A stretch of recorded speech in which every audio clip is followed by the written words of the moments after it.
All right, buyers, let's have a buyer briefing. It's been a few weeks.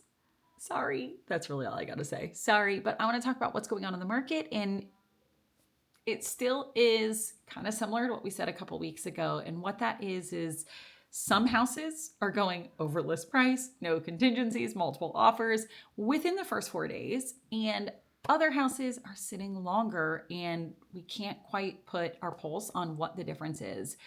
I will say, really sought after school districts, houses that are move-in ready and don't have any work, and they are priced, I'll say, around appropriate, those do tend to go really fast. If buyers can go in and see themselves not having to do much work, just move their furniture in and make it easy, we're seeing multiple offers on those homes, and they're being super, super competitive. But other areas, I will say, Loudoun County is much quieter right now. So if you are looking to buy in Loudoun County, we're not seeing as much traffic on these homes.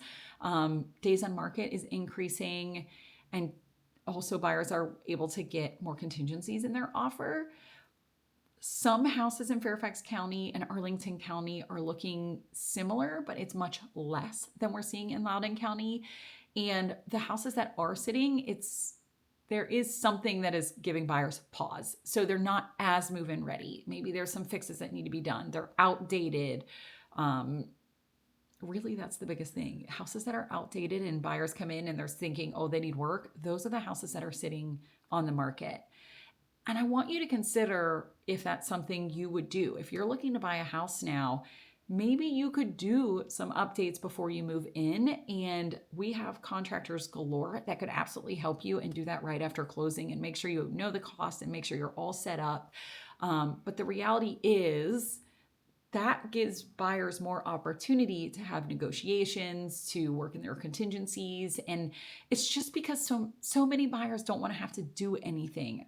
The difference, and I totally get it, is in order to do those things, you have to have cash to do the upgrades, because you have to pay a contractor separate to being able to finance a total amount into your loan.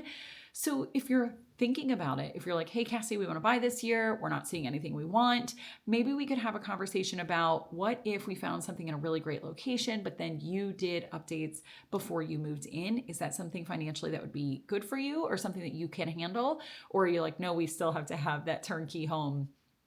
Again, just knowing the two is really important, because the turnkey home, you'll probably have to go over list and waive contingencies, or something that needs work, you could get it with contingencies, potentially negotiate on price and home repairs, and then hold some of your cash to be able to do some of the updates that you want to do before you move in. So still, the market is all over the place, but it is almost summer here. Schools are almost out. And if this year follows the trends of every other year, we're going to see buyer activity start to decrease, which is, I'm hoping for all of you, that means more opportunity, that we can get you a house that you want without having to compete with 100 people. So let me know if you have any questions. I hope you enjoy this week's installment of Buyer Briefing, and I'm here if you need anything.